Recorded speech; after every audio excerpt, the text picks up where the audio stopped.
in the top right-hand corner is live now. I don't see it. Little orange box.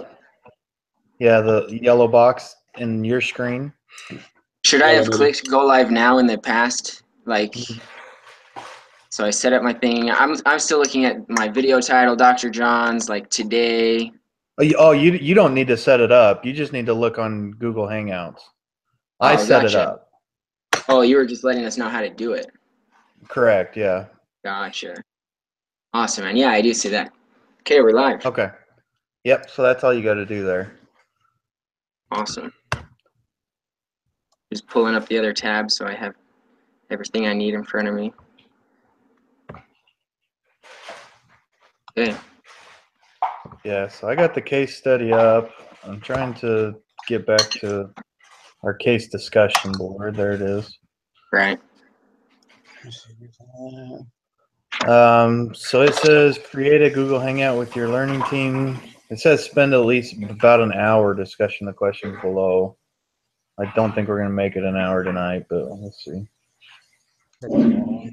Yeah. It says at the end of your Hangout, take time to give a summary of your votes and final decisions/thoughts. You'll need to provide a timestamp in addition to your link so that instructor knows when the summary begins. Okay. Oh, okay. So, where are you seeing that stuff at? So I don't remember where I got it. I got it up last night. There's a couple different places where you can get instructions for the video call. Yeah, I think it's W01 Dr. John's case instructions. Okay, I'm looking at it now. Oh, yeah, I see it. Okay.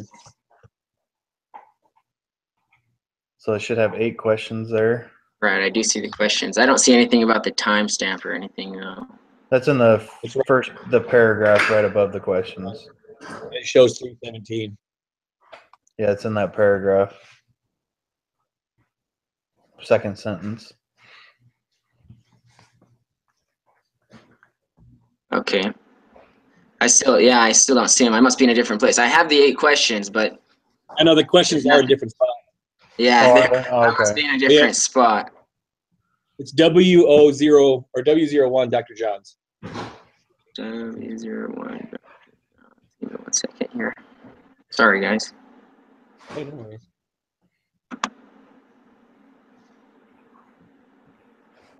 Here we go. Case instructions. Yeah. W01 Dr. John's case instructions. There we go. Yeah, here they are. Okay. All right.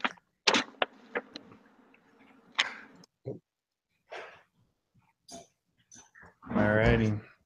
So the first question says, what do you think of Osher's process for identifying opportunities and building companies? Have you guys read the case study? Oh, yeah. Yep. Okay. So any insights there? Yeah, so I think, I mean, the part of the case where it talks about his experience in the past is really where you can draw an answer from. I think each of his experiences kind of showed a different ability he has to identify opportunities and build companies.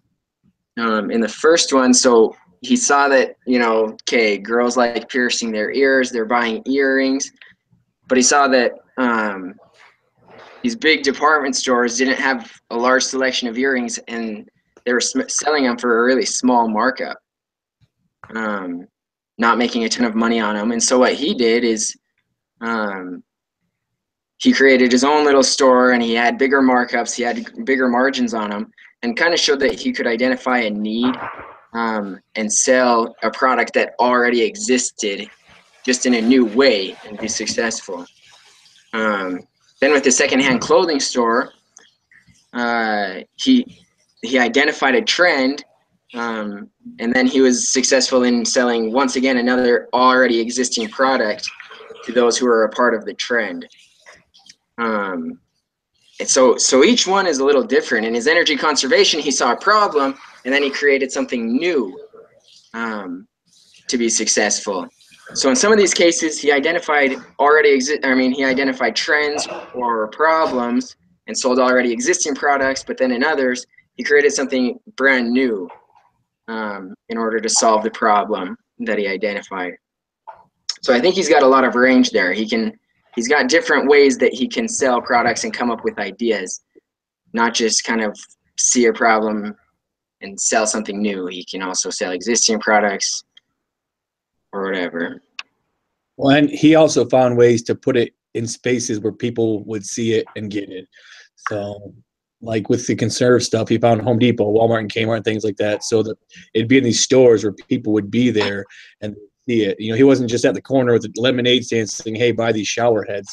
You know, he even with the earrings, he put them in spots of high access. The clothing, it was in the Harvard Square, and he found ways to get in there and push these products in a way that would help him make a bunch of money. So, and I thought it was pretty cool that he just kept making more businesses. I mean, like, to me, I'm like, oh, this kind of sounds like a cool idea. Maybe I'll try it. This guy was like creating organizations and corporations to make it happen. So, Right. Yeah, Right. the guy was pretty incredible from an entrepreneurial standpoint. yeah. I never looked it up. I don't know. I mean, is this guy a real guy or is this a made up case study? You know, part of believe it makes me think that it's not a real guy. I don't know though. Actually, I think it is because the toothbrush is a real toothbrush. The spin brush? Yeah. I've Really? had one. No way. See, because So- I was reading it, and some of the wording and parts of the cases made me go, "Is this legit?" And usually they include quotes from these people, and they didn't have any quotations or anything. So I'm like, Right. I don't know. Well, he's a real guy. I just Googled him. So Yeah, me too. All business, it talks about the spin brush and stuff like that. So Wow. yeah. He has a So he's LinkedIn crazy. profile. Yeah. I mean, mean, the guy, he had a knack to see voids in the market and how to fill them with something people wanted. And not just that, but he also, because, I mean, in a lot of his experience, he was the one, he was either using a long time existing product like earrings or secondhand clothing, or he was creating something. But in the case of his candy deal, he saw something. Well, one of his guys saw something, and he was able to recognize it as a brilliant idea before it was big. So there's that too. He's not just good at seeing things that already exist and making a big deal out of them, or creating something new. He also can see something that's a new idea that's not even his and recognize it as a good idea. So he's got a lot going for him, that's for sure. Well, like how it says he became restless and created a toy company. I mean, yeah. That's, I don't know if you guys ever seen Stretch Armstrong, but I used to have one of those when I was a kid. So yeah, I remember him actually. I never had one, but I remember seeing him. yeah, I mean, the guy, I don't know. I'm always like, man, I see stuff come up, I'm like, oh, I kind of thought about that. And this guy just like, I'm doing it. So. Oh, yeah. Which I guess, yeah, as an entrepreneur is a huge thing to have. Just yeah, I mean, he's got a lot of arrows in his quiver there. He's not just a, one path to success kind of guy. He's got a lot he can do. Really hold on, shoot him. He doesn't just sit him back there and hold on to him, waiting for the perfect opportunity. He creates the perfect opportunity. Right. Totally. The thing that impressed me the most was, how it said, based on his electronic knowledge of building a sucker, he was able to come up with the idea for a spin brush. I mean, just because you have knowledge of electronics doesn't mean you can, take that and apply it to anything else. Yeah. So, I mean, a lot of people don't have that way of thinking, but this guy does. So it's pretty incredible. Yeah. Well, the thing is, like, how do you come up with the sucker? So what was the inspiration for that? Well, that was I think he bought that company, didn't he? Yeah, there was a guy at like some expo or something, and one of his employees saw the guy who had this glow sucker that, he thought was a good idea. So he took it back to John. Oh yeah, that's right. Said, hey, I think this is an awesome idea. Yeah. So Osher, he flies him right out. He says, yeah, come on over, guys. And they have this meeting, and then somehow it evolves into a spinning glowing sucker. And it becomes a multi-million-dollar company. Yeah. Yeah, because I mean, I remember lots of this stuff. I just wasn't sure if it was actually this guy's. But then now that I'm actually looking close, everything has a little TM next to it. So yeah.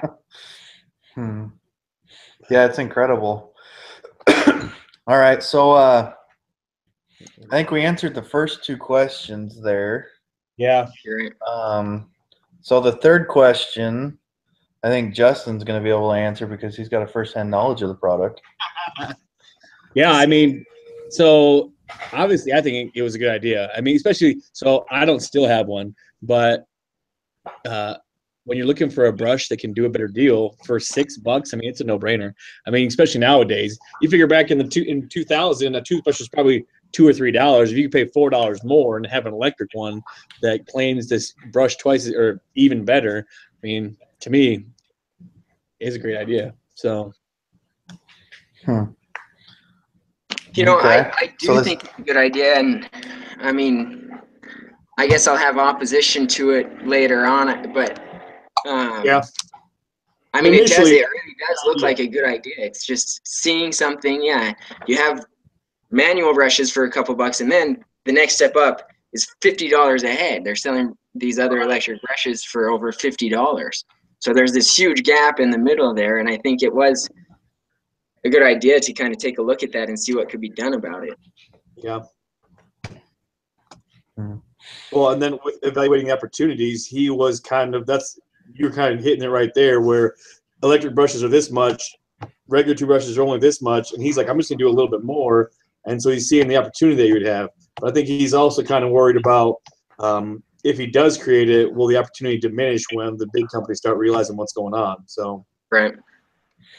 Yeah, and it seems like he's had a pretty good knack for knowing when to get out of his businesses. Yeah, he sold all of his businesses, I guess. He just kind of came and went. Yeah. And it seems like it's worked for him now, so I mean that'll be my argument later, I guess. But okay.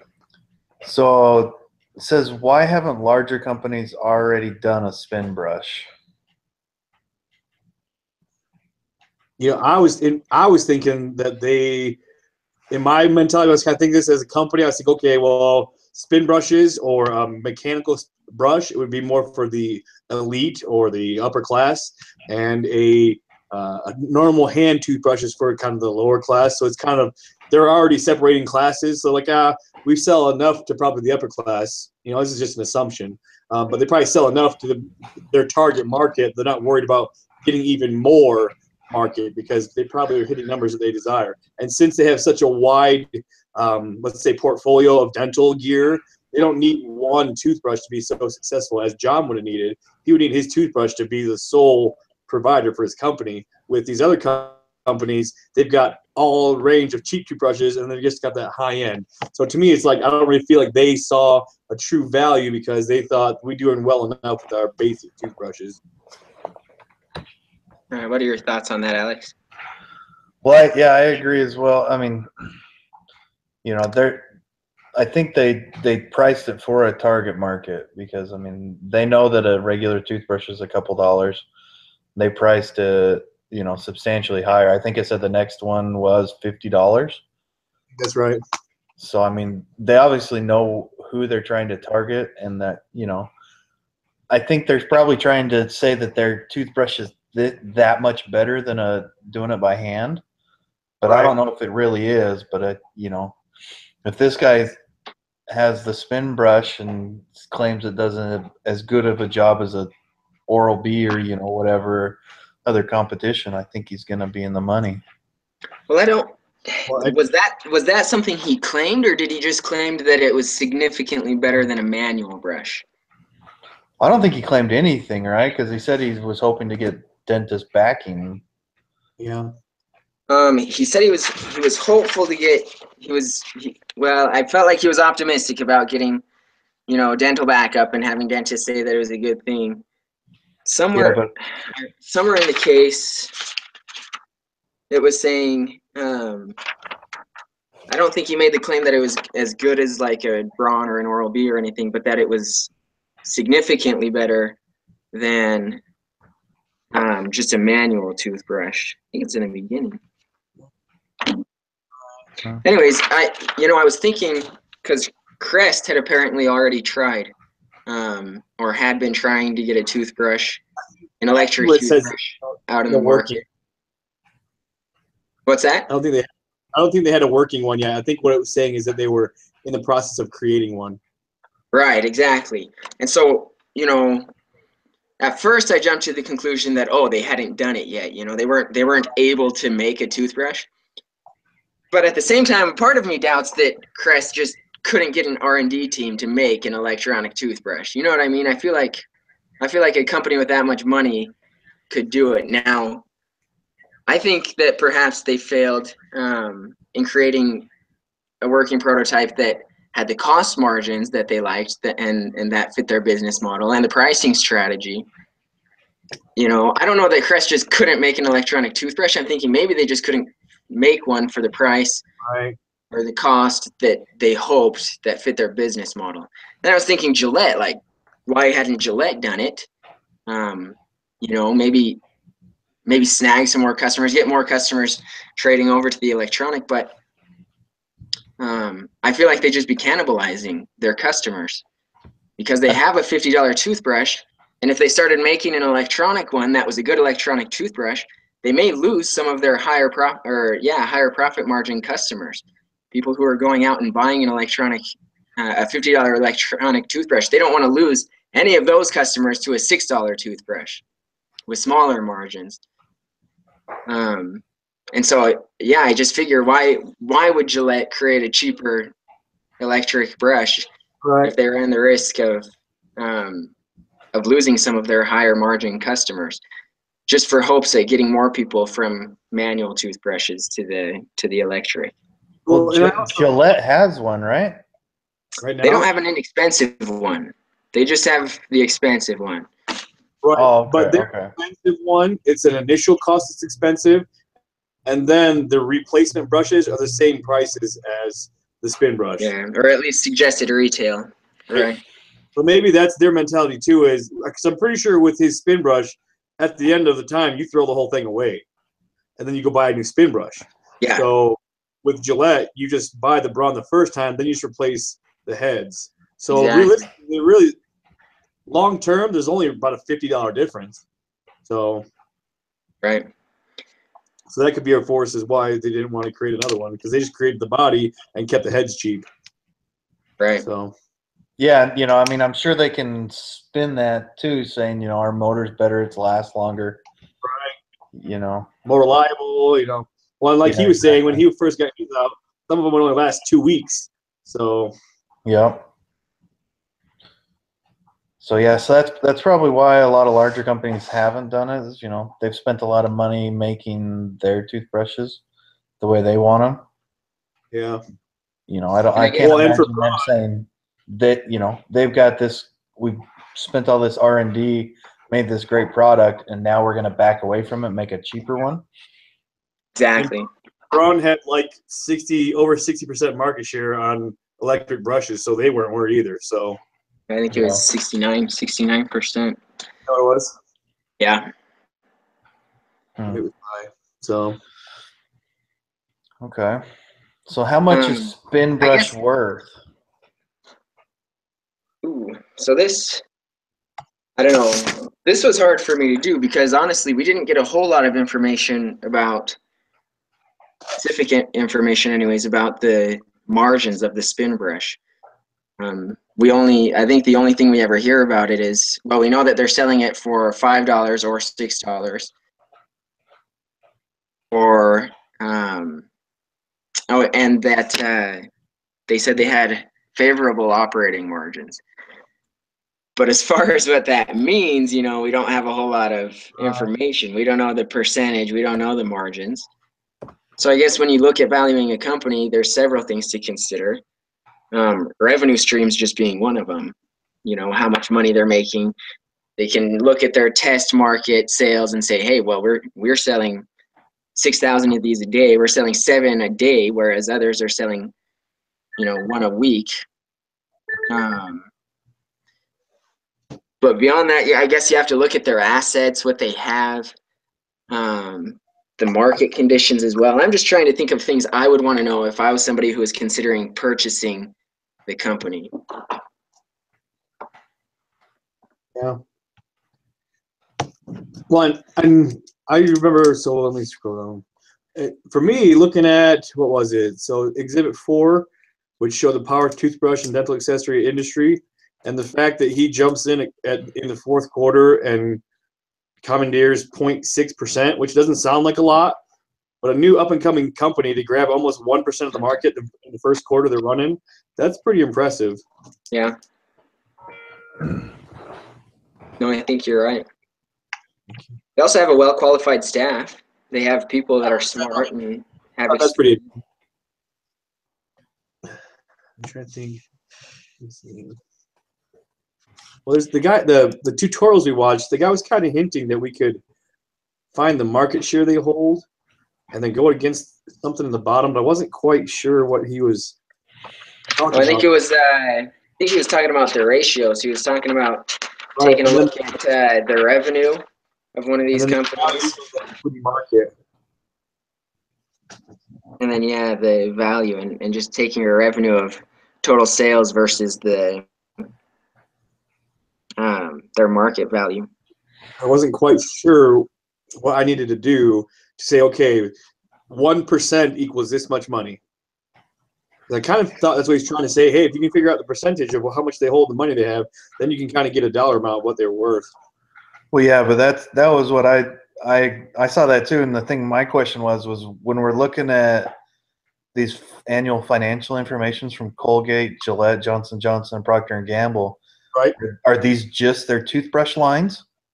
Or is this their toothpaste and everything else? Yeah. So, but even so, if you just take apart that Dr. John's, that's his whole company versus their whole company. So, I mean, yeah, it's not going to be as accurate and valuable, but you kind of get a feel for it. Yeah. I know, because when he was saying that, I was kind of like, it makes a little bit of sense. Right. Some of this stuff, I'm like, I have never seen something like this. So, as far as, because I tried to also think of some things working against them. If I was a business looking to acquire the Spin brush, their brushes have experienced some issues. They're not foolproof yet. They still need some work. I don't know a whole lot about patents, but I feel like that patent is only going to keep competition away from them for a short time. I don't know that patent is all-encompassing. I'm sure there's ways for these bigger companies to find workarounds for that patent. And then I guess one more thing is we're able to kind of see the future. So we're 18 years past when this happened. I know that different toothbrushes. So his spins, but other ones they vibrate back and forth. There's ones that use sonic waves to shake it. So even if his patent was that strong, others have found ways to work around it and still create a cheap brush. So we have the ability to see the future. But back then, they're thinking it can spin, but there's got to be a better way, not a better, but another way to create a mechanical toothbrush that's not the way he's patented. So yeah, it's kind of not liability, but it's something you would have to worry about. Is we put us money into this patent, and he's kind of saying we should be good. It's our protection, and then someone just does a little bit different enough to create a new toothbrush for maybe even cheaper. Right. Or that does more things other than spin, like you said, like agitate or have the sonic waves. And one more thing, I guess, to look at is that they don't have a whole lot in physical assets. They outsource their manufacturing operations, so they don't really own facilities. They don't own factories. As other companies may. What's that? Basically, is buying the rights to his patent. Right. Yep. think so. Yeah, he's like, he outsourced everything to China and then had a handful of staff who were super smart. Right. But at the same time, I do think that it would be an attractive buy. But I guess, I mean, I guess we'll talk a little bit more about that later. But I think, especially for being, just one guy with 8 employees, I do think they have a lot to gain on a sale. So that's the next question. So let's talk about that. So what do you think they should sell? I do. I think that he should try to negotiate a sale to Gillette, Gillette or even Colgate, and I guess for multiple reasons. But I'll let you guys give your hypotheses as well. You broke up that last half for me. I didn't hear what you were saying. Oh, sorry. I was just going to say that let's hear your hypotheses, what you guys are thinking. So from what I was reading, it looked like he was more thinking he was going to go with Crest because they were already working on something, and basically he could sell them a working model. And so I figured they would be the ones who probably the most enticed because it showed that they already had a desire for an affordable mechanical brush. And if they could stop doing so much research and development and just already have a product, and he could sell it right to them, and they could go from trying to create to now marketing and selling. But they would probably be the one who would probably jump on board the fastest because they didn't even have one to sell yet. Right. Or Procter or whoever it is. Yeah. Yeah, that was my thinking is I mean, he's had such a good track record of building companies and selling them that I think he should lean towards selling. But at that same time, I don't think any of these companies are truly worried about him yet. I mean, Right. 1% of the market share on a new product. I mean, yeah, he's selling 6 a day, but for how long has he been selling 6 a day? I mean, he has no proven track record yet. I mean, nobody knows if the technology works or how long these toothbrushes are going to last for. I think he's got a lot to prove before anybody's interested in an acquisition for it. I guess at the same time, I guess just rationalizing my hypothesis that he should sell. Have you guys read The Innovator Solution, or do you know anything about the theory of disruption? Have you had any classes that talked about that or anything? I have not. Mm-mm. Okay, so in a class, it's almost hard for me to read this case without looking through the lens of that theory, just because the theory talks about what it takes, I guess, to disrupt a market and what disruptive innovation is. So it defines disruptive innovation, or it talks about how disruptive innovation, in order to be disruptive, which Dr. John would want to be, because according to this theory, disruptive innovations and companies have the advantage in areas like this. But anyways, what it talks about is disruptive innovations don't get noticed in the beginning. They don't get noticed at all. And I guess they get noticed, but companies don't care that they're taking customers from them. And so I guess an example, so for example, in this reading I was doing, there's these steel mills, companies that make steel, and then these little mini mills come in and they start selling rebar to customers.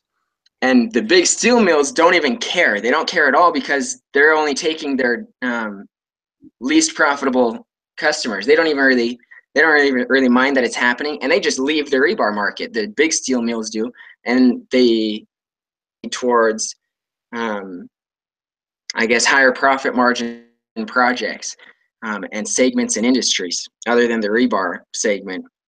Anyways, little by little, these little mini mills start innovating, and their technology gets better, and they take over more of the market. Soon they're doing They're doing beams and all sorts of things until finally these little companies that this big company didn't think anything about in the beginning has taken over the big companies completely and totally disrupted the market.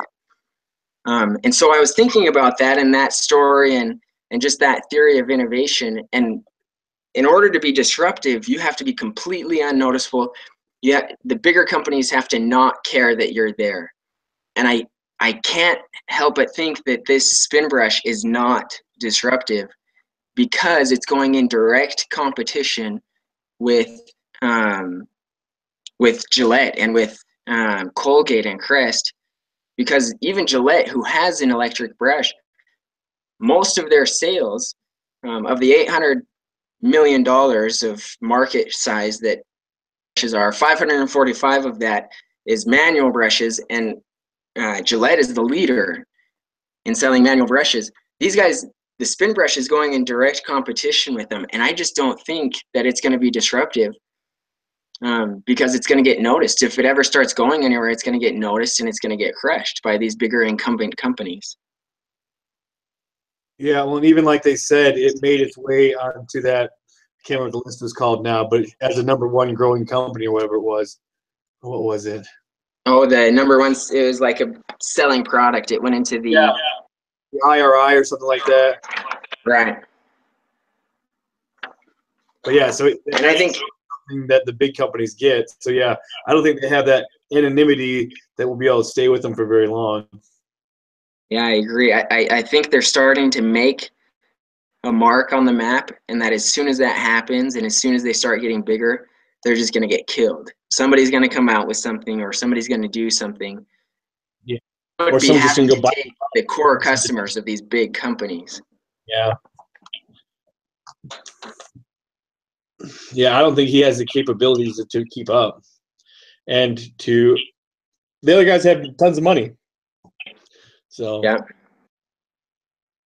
All right, and I guess that's what that theory talks about. Sorry, I kind of went off there, but it's kind of hard to explain. But like I said, it's hard to read this case and not think about that theory. No, that's kind of interesting. What's it called again? It's the theory of disruption. There's a book written by Clayton Christensen. He's like big in the business world. He's also LDS, and so BYUI likes him a lot. But yeah, so he wrote this book called The Innovator Solution that talks a lot about it, and it's really interesting, especially from an entrepreneurial sense. But yeah, it's pretty interesting. Well, it makes sense though. I mean, if you want to be able to get big somehow, you got to sneak your way in there when the market's already there. Yep. Yeah, and be taking customers that these big companies don't really care about. You know, they've got to be focused on higher tech companies, higher tech customers, and be totally happy that you're taking the lower end customers. Yeah, they have to be totally okay with that. Like finally someone's taking them, but yeah, if these people instead of buying $6 replacements can just buy a whole new toothbrush every 6 months or 3 months or 2 months or whenever they want to do it. So yeah, it's going to put them in direct competition with bigger companies. Yeah, I think you're right. The thing that I wonder is I wonder if the spin brush is kind of like a gateway toothbrush to a more expensive one. A gateway toothbrush. I like that. Well, yeah, I mean, because if somebody's never had a spin brush or an electric toothbrush, they're they're obviously going to spend the $6 one first to try it out. Right. I mean, if they try it out and like it, then they might think, oh, well, next time I'm going to get the $50 one. Yeah, it's worth having one. It makes that big a difference, kind of thing. Yeah. So I'm wondering if if it could have a reverse effect on them as well there. Right. So they might let this little guy come because it'll open up the market. Because like, oh, this one's nice, but I'd really like to get that fancy one. Yeah, I mean, that may be an attraction to Gillette. Say, hey, I hadn't thought like that. It depends on their business model, but say, hey, we acquire this, and maybe we get more people into the higher tech segment. Yeah, for sure. I'm curious to see if Crest ever made a more expensive toothbrush. Good. Well, are we ready to move on to kind of shift gears, talk about how to analyze a case? Well, so what was the main synopsis there? I mean, I think he should sell. Justin, right. what did you say? Oh yeah, I was under the same idea that he should definitely sell. And when I kind of like what Tony was saying, that basically, I don't think he could make it. I think the other guys, he's too much of a risk for them. So now, Justin, are you talking about selling, or are you talking about licensing to Crest? Because I don't know that it's the same thing. Yeah, what is the difference? Licensing, I think, and I may be totally off base here, but I'm thinking they license the product, and so they just share a profit with Crest. They sell it under Crest's name. Osher gets a cut, but then Crest also takes a cut. Right. Just say you give us one lump sum total and it's yours. We don't ever come talk to you about it again. Right. Kind of thing. We'll give you $20 million and it's ours, or we'll give you $1 million up front and 2%. That'd probably be the life. So what are your thoughts on that, Justin? Well, crud. I mean, yeah, I'd probably the licensing is what I would do, because that way you could get residual. So right. I guess in my mind I was thinking, work, because even when I said work with Crest to create the product and have it under their name. So I guess in my mind I was thinking sell it to them, but yeah, it's whatever can make me the most money, which I think you're right. It would be licensing, not actually the selling. And because I'm saying sell, but as I'm looking at, we're supposed to look at the best case alternative, or the I know, what are all the options again? So he can, that's really it. He can sell, he can license with Crest, or he can license with another company. That's kind of the other option that's out there. Or he can just go on his own and do it on his own. And so as I'm thinking about selling, I'm saying, probably the next best thing, or the next hypothesis that would be, maybe make more sense, would be licensing. I think that's right there next to it. So anyway, so Alex, you say sell. Anyone in particular you think you should go to first? I think Crest. Yeah, I think if anything, he should be working with Crest. So yeah. So Justin, you say license with Crest then?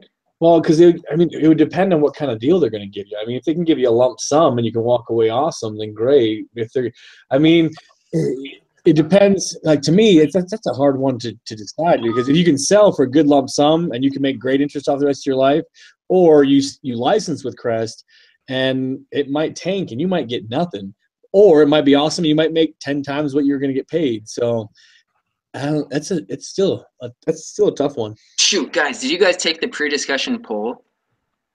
I think so. I did, yeah. I don't think I did. I totally spaced that.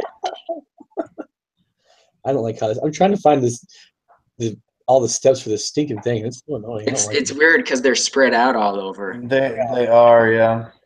So hopefully if our teacher watches this, they can see that. So. I don't think he watches it. The TA might watch it, though. All right. TA, if you're listening, I'm taking the poll right now. I'm really sorry I messed up this time. Or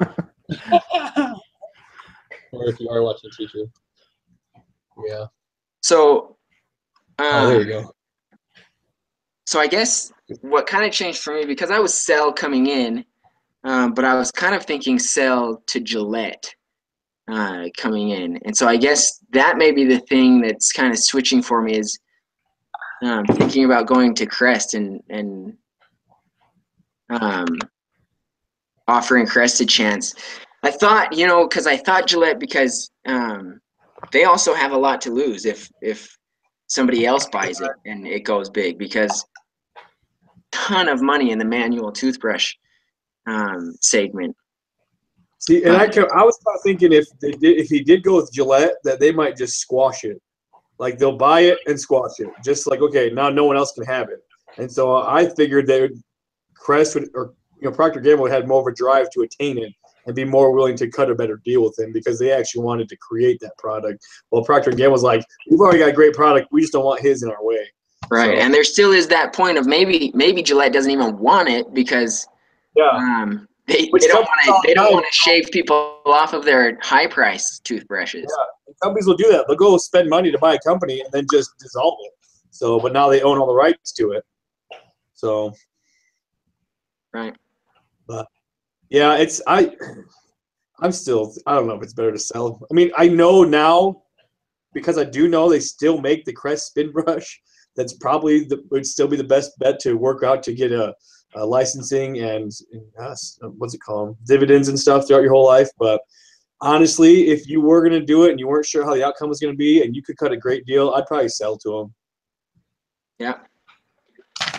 So I guess that's what you would do it on your pre-discussion poll. Your pre-discussion poll, you'd say, hey, license it and post. Yeah. I guess that's kind of the point of the polls is to see how opinions changed. I know, right? I'm like, I don't remember where I quit now.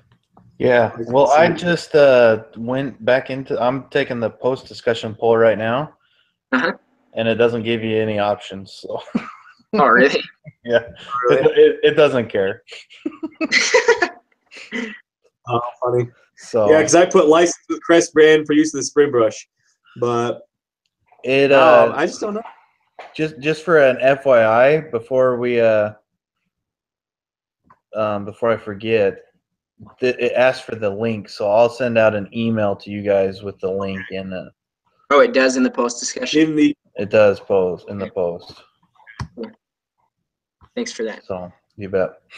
So I guess we just have a couple of things to do real quick. Is just how to analyze a case. I'm actually surprised we've taken up this much time. I guess probably my fault. I probably talked a lot, but it's a good discussion. It's an interesting topic. Yeah, it is. And you know what? It's funny because as I went into this thinking this needs to be an hour long, I'm like, man, because usually you're in a classroom. You know what I mean? You're in a classroom and you have 30 people who have an hour to discuss it. And now we're down to 3 people. So I'm like, it should be like a tenth of the time if it's a tenth of the people. But no, I guess we've been able to really flesh it out. We got a little bit different perspectives, and now we're kind of all coming back into kind of one. So right. Well, question 7 is how do you analyze a case? That's just a good question. I mean, like in this one, you have to think. I mean, you have to think big picture. I mean, I don't know. How do you analyze a case? It's such a vague question. Like, what do they mean? I know, and then we had the reading, the Harvard reading, and it's like, what is it, 16? I have it right here. It's 22 pages. It's something long. It's a long thing, so we could spend a long time on this, but I guess there's just the steps, and I mean the class obviously follows the steps very closely. Just situation analysis is the first step. You spend a few minutes on that. Questions, you ask yourself a bunch of questions, hypothesis, proof, and action alternatives. I mean, those are the steps, but each one has its own framework, and then for each different kind of case, whether it be a problem, decision, evaluation, or a rules case, and they all have their own set of questions and ways you should think about it. So definitely different from how I'd, done cases in the past. Yeah. Probably better, but. Yeah, and I think there's those 5 steps that they outlined, right? That you just went over. Mm-hmm. So, I mean, that would be how I would analyze it. So. I had a case-based class last semester. Are either of you on campus, or do you guys just do online? I actually work on campus, but I do online classes. Okay. I'm online. Do you know Brother Morris at all, Justin? It sounds really familiar. He's an African-American guy, one of the only ones walking around the business building. He's awesome. But he would always say when we were doing cases, he'd like yell it at us, man. He'd get into it and he'd be like, guys, you've got to stop thinking like students. You're thinking like students. Like, take your student hat off, put your marketer hat on, and start thinking like marketers. And so I don't know. I guess that's valuable advice when you're analyzing a case, is getting out of the student mindset and thinking of it as an actual business person relative to what the case is. Yeah, absolutely. It's stuff like, we were talking, I was like, thinking, not knowing exactly what other companies are providing, and they say that he knew that Colgate had some things. It's just, you have to know you have to know who your competition is. You can't just go, oh yeah, I know that Gillette has one. You have to know what they have, how it works, if they're developing stuff. I mean, you'd have to, outside of what we're given, we almost had to like kind of search out some more stuff to get a better idea of exactly what's going on. So honestly, like for me, when it comes to analyzing cases, the hardest part is, keeping it at 2 to 3 hours. I have a super hard time, like reading the thing, studying it, and writing it up. Yeah, well, it's like 3 hours. It takes me way longer than that. Well, so I guess I have to work on this method. Yeah, because the video's like, yeah, some people just read it and reread it and reread it. I'm like, yeah, I never feel like I retain anything. So I kind of like those little tutorial videos that we had. Yeah. That's off subject. So I'm hoping, because we follow the same method, I guess, in my other class right now, which is also case-based. I'm doing a lot of cases this semester, but that's a lot. Yeah, it's like every single day there's a case that I need to be writing up. But so I'm hoping that as I try to, apply these steps in the case analysis study guide and the how to analyze a case Harvard thing, that I get quicker and more efficient at analyzing and writing up cases. Yeah. So the last question says, write what question you learned to ask an entrepreneur. Ask as an entrepreneur. So I don't know where we write that down at. So is it for just our study guide? Or what's that? Because isn't our study guide asked to put more questions in there too? Oh, maybe not. I don't know. I'm confused about the structure he wants for our paper. I don't know exactly where the questions fit into that. I emailed him about it, but didn't get a very specific answer back, so I'm still confused. But well, because on the study guide, step 4, it says ask yourself, what do I need to know about the situation, and then helpful questions. So, but I don't know if that was where that's what I was thinking they were wanting. So that's where I was putting mine. But so yeah, I was gonna put mine there, but then at the same time, it says to spend 15 minutes on that task. And in the how to analyze the case, it says you shouldn't have even, by the time you're at that step and during that step, you haven't even read the case yet. You've just read the beginning and the end. So I was like, I don't think I can answer the questions yet. I haven't even read the case. And anyways, so I guess you just fit them in where you can. I put most of mine in the hypothesis step because I found that a lot of the questions were just helpful in forming a hypothesis. So, yeah. But I'm sure he's understanding about it, or the TAs. So yeah, I'm hoping to get a little bit of feedback this week on what it is. So hopefully an A in feedback, right? So I guess the question to ask as an entrepreneur is, gosh, there's a lot, I guess, but I guess what makes a product or a company, or what gives that product or company potential to disrupt the market or to get into the market and succeed. So, because in this study though, because they were saying he was selling 6,000 a day by 2000, right? Right. So is this, from what I understand, that's where he's at right now before he's even meeting with another company, right? Right. So, because for me, like my question was, as an entrepreneur, how much of this can I really handle, and when will it get me too much where I'll actually start losing money? Right. You can't scale. Yeah. Yeah. So that was kind of my idea. Is right now it's 8 people and 6,000 units, and he's got a supplier that can keep up. But when is enough going to be enough where it doesn't degrade his ability to keep up? Right. Because let's be honest, it's all about making money. So when will it be where it's like, okay, I've got to get out of this or find a better deal so I can continue to make money and not go belly up because I can't keep up? Totally. Absolutely. One of the biggest questions that I've always had for an entrepreneur is how do you get over that hump? How do you get over taking the the comfortable every 2-week paycheck to actually going out and doing something, going out on your own? When do you trust enough in a product to be able to do that? Yeah. That's something I've never been able to even come close to thinking about. So just think of this Osher guy, man. How many times he did that? Yeah. Yeah, I don't think he ever got. Yeah, I wonder if this guy had like a family and kids that needed health insurance while he was making these companies. I mean, I don't know. He started young, man. He started way young. In college, he was. Well, it didn't even say when he was, because the earrings was when he was a teenager, wasn't it?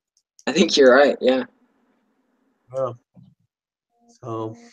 This guy sounds like the gypsies on My Mission, man. I wonder if he ever had a legitimate like 9-to-5 job. So maybe not. Yeah. Well, I guess his toy company. He had his toy company for a long time, and I don't know if that counts as a 9-to-5 job. He created a company. Like he was never like an employee. Oh, right. No. Yeah. Crazy. I was just looking. So in 2001, he sold to Procter & Gamble for $475 million. That's crazy. Yeah, that blows my mind. Yeah. I mean, why would you take a risk on something else at that point? Yeah. I mean, I don't know. I mean, at what point does it just become like something to do? You're like, yeah, let's try this. Yeah, I know. Of course, I think he might have stopped after that. Yeah. So let's do that summary again, I guess. He wants it at the end of the video. So I guess what I'll do, is kind of say where I was coming in and then where I'm at now and just a quick explanation of why. And I guess we could just each take a turn to do that so we can timestamp that and then turn that in for the timestamp. Okay. We're good? Sounds good. Okay, so coming into this, I was thinking that Osher should sell, just because I think he stands to gain a lot, and I don't think that his product is a disruptor, and so I don't think he can make it on his own. I don't think he can take down the incumbents or stand up to the pressure they're going to put on him later.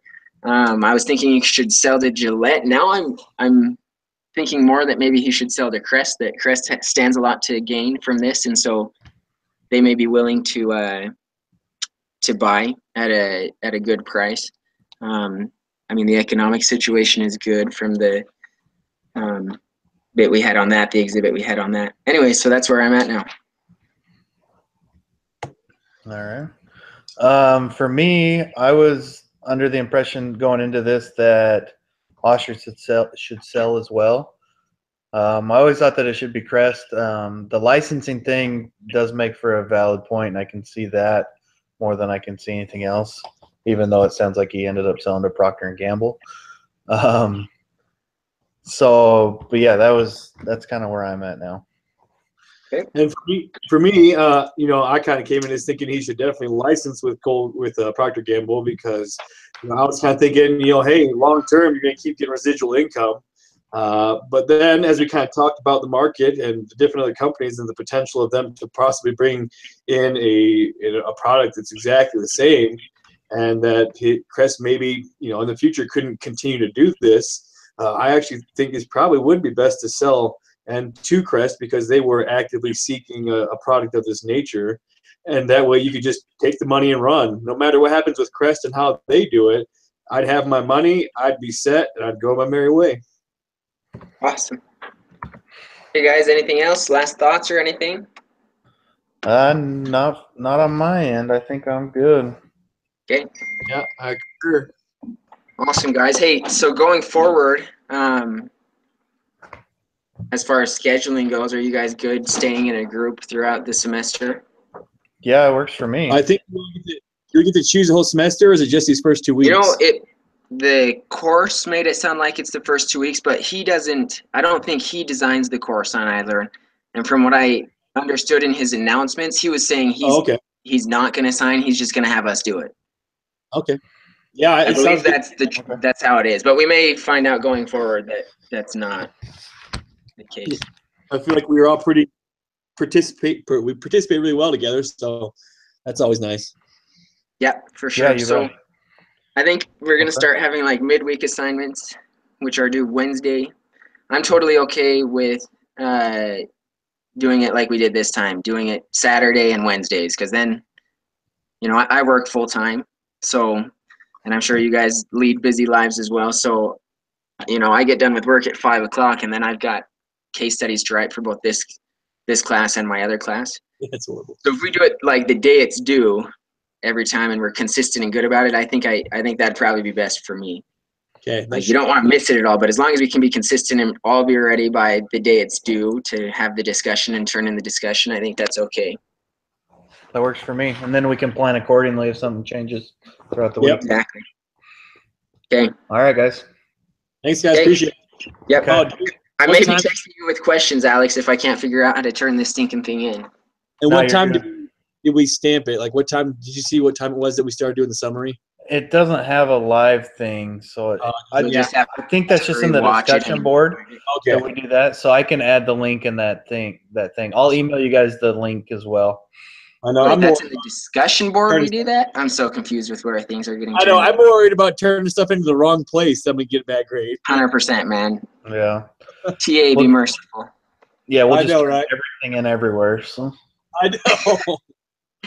Okay. I may be All right, texting man. you with questions, Alex, but appreciate Okay. you getting this all figured out for us. hey, not a problem, guys. Have a Okay. good night. All right, Yep. see ya. Thanks. Bye.